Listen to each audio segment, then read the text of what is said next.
ഈ ഒരു ചെറിയ വീഡിയോയിൽ ഞാൻ നിങ്ങളെ കാണിക്കുന്നത് നമ്മുടെ പ്ലിക്കോസിനും ഷ്രിംസിനും നമ്മൾ വീക്കിലി ഒരു ദിവസം കുക്കുംബർ ഫീഡ് ചെയ്യാറുണ്ട്. അവിടെ ഹെൽത്തിന് വളരെ ആവശ്യമാണ് വെജിറ്റബിൾസ്. ബീൻസ് ആണെങ്കിലും ഗ്രീൻ ബീൻസ് ആണെങ്കിലും കുക്കുംബർ ആണെങ്കിലും അവയ്ക്ക് വളരെ ഹെൽത്തിയാണ്. അത് നമുക്ക് എങ്ങനെ വേണമെങ്കിലും അരിഞ്ഞ് കൊടുക്കാം. തൊണ്ട് കളഞ്ഞിട്ട് കൊടുക്കുന്നതാണ് കുറച്ചും കൂടി നല്ലത്. കാരണം തൊണ്ട് അതിനകത്ത് കിടന്ന് പിന്നെ വാട്ടർ ക്ലൗഡി ആവും, അവ അധികം തിന്നില്ല. അപ്പോൾ ആദ്യം ഇടുമ്പോൾ അത് സിങ്ക് ആവില്ല, പക്ഷേ അതിന് ശേഷം ഒരു ദിവസം കഴിയുമ്പോൾ അത് താഴേക്ക് പൊക്കോളും. സ്നെയിൽസ് വന്നോളും. പിന്നെ ഇത് താഴേക്ക് പോയി കഴിഞ്ഞ് കഴിഞ്ഞാൽ പ്ലിക്കോസ് തിന്നോളും. അവയ്ക്ക് വളരെ ഹെൽത്തിയാണ് നമ്മൾ വെജിറ്റബിൾസ് ഫീഡ് ചെയ്യുന്നത്.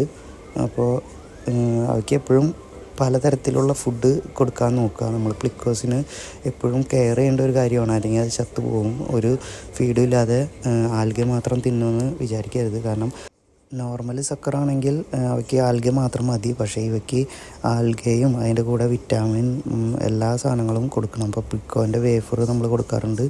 ഡഫ്നി ഇടയ്ക്ക് ഫീഡ് ചെയ്യാറുണ്ട്. ഇവ ലൈഫ് ഫീഡും തിന്നും.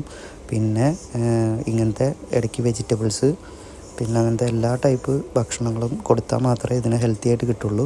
ബ്രീഡ് ചെയ്ത് കഴിഞ്ഞ് കഴിഞ്ഞാൽ നല്ല ഒരു വരുമാനമാണ് ഈ ഒരു പ്ലിക്കോ.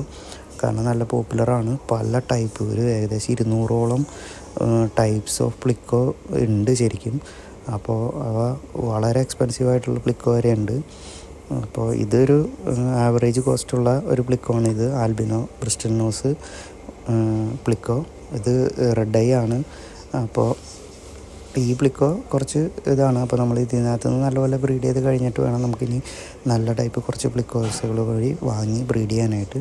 അപ്പോൾ എല്ലാ തരം ഫീഡുകളും കൊടുത്ത് നല്ല ഹെൽത്തി ആക്കി വളർത്തിയാൽ മാത്രമേ അതിനെ നമുക്ക് ബ്രീഡ് ചെയ്ത് നമുക്ക് വിചാരിക്കുന്ന റിസൾട്ട് നമുക്ക് കിട്ടുള്ളൂ. അപ്പോൾ എല്ലാ തരം ഫീഡും കൊടുക്കുക. പ്രത്യേകിച്ച് വെജിറ്റബിൾസ്, സ്നെയിൽസിനും ഷ്രിമ്പിനും പ്ലിക്കോസിനും വെജിറ്റബിൾസ് വളരെ അത്യാവശ്യമാണ്. അപ്പോൾ അതും കൂടി കൊടുത്ത് ഫീഡ് ചെയ്താൽ മാത്രമേ നമുക്ക് വിചാരിക്കുന്ന റിസൾട്ട് കിട്ടുള്ളൂ. അപ്പോൾ ഇങ്ങനത്തെ ടിപ്സും വീഡിയോസും നമ്മൾ വീണ്ടും അപ്ലോഡ് ചെയ്യുന്നതാണ്. നിങ്ങൾ സബ്സ്ക്രൈബ് ചെയ്യുക, സപ്പോർട്ട് ചെയ്യുക. താങ്ക്